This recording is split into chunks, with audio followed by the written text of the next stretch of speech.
What's up girls and gents? Gue akan membahas tentang bohong. Gak enak banget jadi pembohong, dan gak enak juga ketika kita dibohongin. Dan gue dulu adalah pembohong yang baik. Dan alasan gue menjadi pembohong yang baik dulu adalah untuk menjaga pertemanan gue dengan si A, si B, siapapun itu, dengan teman-teman gue yang dulu. Ketika dia punya sudut pandang A pada satu hal, walaupun gue punya sudut pandang B, C, atau Z, gue akan berbohong kepada diri gue dan diri dia bahwa sudut pandang kita sama, supaya pertemanan kita terjaga dengan baik. Dan ketika gue jujur kepada diri gue dan diri dia ketika dia punya A sudut pandang dan gue punya sudut pandang B, akhirnya pertemanan kita nggak baik. Nggak masalah ketika kita kehilangan orang banyak tapi kita menemukan diri kita yang lebih baik, itu nggak masalah menurut gua. Namun tentu ada tata caranya bagaimana menyampaikan pendapat kita yang berbeda dengan orang lain. Bilang enggak untuk nggak bohong.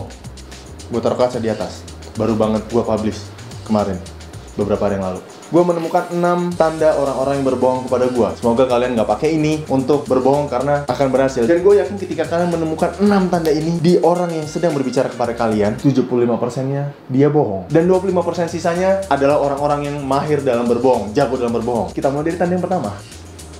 Matanya. Karena mata sering disebut-sebut sebagai jendela jiwa. Mata akan berbicara lebih banyak daripada kata-kata dari mulut. Dan ada 3 jenis mata yang akan gue sebut, yaitu adalah mata yang kosong, mata yang ngeliat ke bawah, dan mata yang melotot. 1.1 adalah mata ngeliat ke bawah. Kalau kalian lihat anak-anak kecil yang suka bohong, ketika gue bohong pun setelah gue ingat-ingat, gue selalu nunduk, gue selalu ngeliat ke bawah, ngeliat ke daerah kaki, atau pokoknya gue menghindari kontak mata dengan orang yang berbicara dengan gue, demi menjaga kepanikan gue, demi menjaga kejujuran yang gue buat. Gimana pun caranya gue harus terlihat kalau gue nggak bohong. Jadi gue menghindari kontak mata dan gue melihat ke bawah. 1.2 adalah mata yang kosong. Karena ketika orang bohong akan fokus dengan bibirnya, dia akan fokus dengan perkataan yang dia ucapkan. Saking fokusnya dengan pembicaraan yang dia ucapkan, dia lupa bahwa mata berbicara lebih dari mulut. 1.3 adalah mata yang melotot. Karena dia udah tahu bahwa melihat ke bawah itu bohong, dan mata yang kosong itu juga bohong, maka dia menggunakan kontak mata yang terlalu over. Dia berniat untuk meyakinkan kalian bahwa yang dia ucapkan itu benar dengan cara melotot, dengan tidak membuang mata,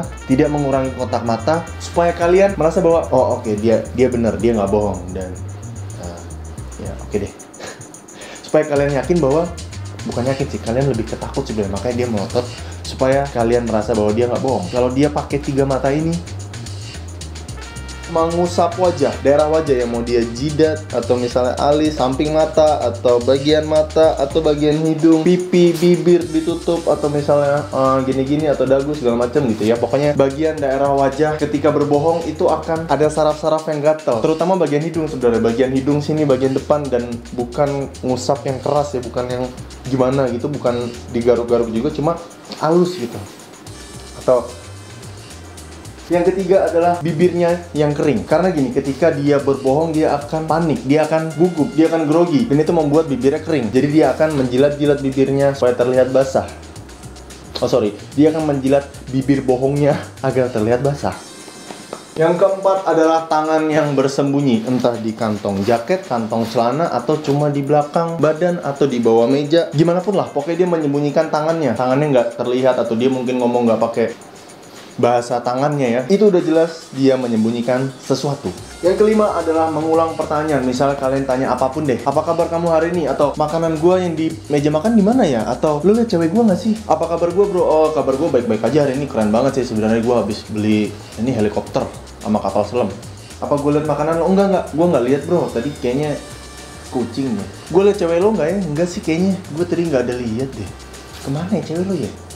Karena dia butuh beberapa detik untuk mencerna pertanyaan dan membuat alasan supaya terlihat itu meyakinkan. Dan tentu kalau misalnya kalian tanya pertanyaannya diulang sama dia baru dia jawab, ingat tadi 75% itu benar, dia bohong, dan 25% dia menjago dalam berbohong. Yang terakhir adalah yang keenam, yaitu kata hati kalian. Ikutin kata hati kalian, intuisi kalian dalam menentukan, dalam mendengarkan orang lain saat berbicara kepada kalian. Kalau menurut kalian, oh iya kayaknya dia bohong, atau misalnya dalam hati kalian bilang, iya kayaknya bener deh yang dia bilang. Karena nggak semua tanda-tanda tadi menunjukkan bahwa salah satu orang itu bohong. 75% iya. Kalau misalnya tanda-tanda itu ada semua di orang yang berbicara dengan kalian, iya dia bohong. Namun mungkin dia adalah orang yang kalian percaya, atau alasan yang dia berikan kuat, ya kalian tidak bisa bisa menuduh dia kalau dia lagi bohong. Kalian harus lihat siapa orangnya, ikutin kata hati kalian supaya pertemanan kalian lebih baik, atau misalnya ya apapun itulah, pokoknya yang lebih baik kepada kalian. Jalani, ikutin kata hati kalian, cuma jangan menjadi orang yang bodoh. Kalian harus tahu tanda-tandanya tadi untuk menghindari orang-orang yang bohong kepada kalian, orang-orang yang mencari keuntungan dari diri kalian, karena kalian semua adalah orang yang amazing, awesome, and special, and you just have to exactly